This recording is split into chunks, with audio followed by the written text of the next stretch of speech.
What's up, movers? Quick message here about the game of golf, because it is a silly game and maybe some of you can relate to this. And I was talking yesterday on a live about how I was talking about the real reason why you hit bad shots isn't that your technique is suddenly different, although there's always going to be some variation, but the reality is that some holes are going to fit your eye and some don't, and that's just a matter of what's going on between your ears. So what I want to talk about today, I just got done playing 8 holes, which I know is a weird number, but number 9 is a little bit out of the way and it's kind of slow, so I figured I'm walking, I'll just go back to my car. It's just easier. But anyway, hole 8 is my favorite hole here on this course, and no matter how I'm playing, I play this hole well. And it's a really funny thing because, today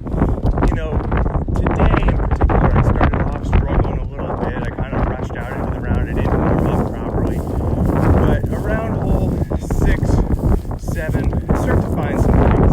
And sure enough, I stand on the 8th tee box, and I just have this overwhelming feeling of calm and confidence.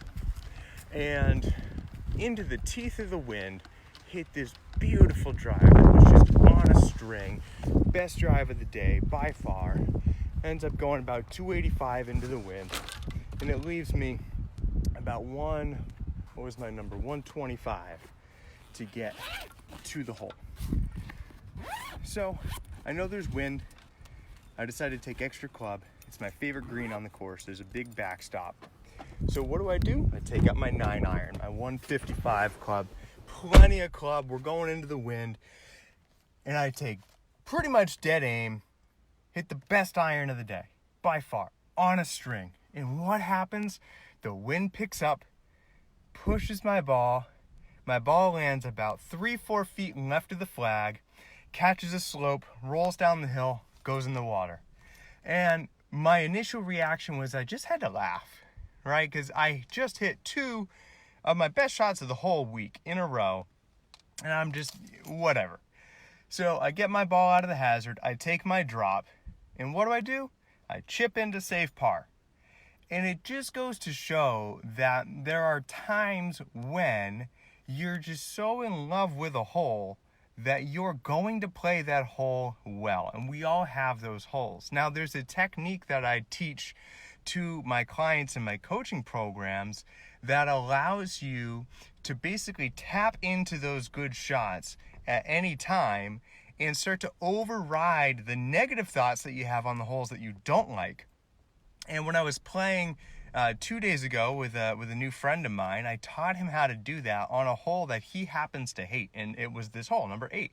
It's my favorite hole, it's his least favorite hole.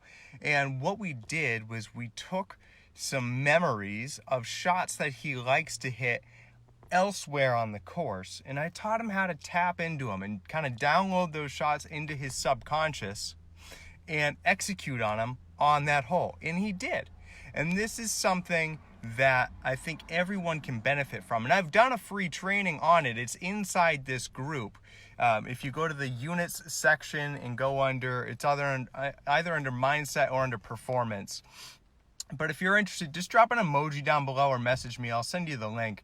But this is a really powerful tool. So if any of you are watching, if you have a hole where you always hit it in the water, you always slice the ball, and you want to turn that hole into the hole that you look forward to, right? One of my clients in Australia, he had a hole that he hated. And every time he played it, he'd put it into the woods. He'd have to punch out. He'd end up making double bogey every single time. I taught him this technique, and he hasn't bogeyed it since. He just pars that hole because he's overridden those bad memories. And so golf is a funny game because golf just shows us externally what's going on internally. So like I said, if you guys want that training, it's inside this group, or I'll just send it to you. Drop an emoji below or send me a message. I'll send you the link to it.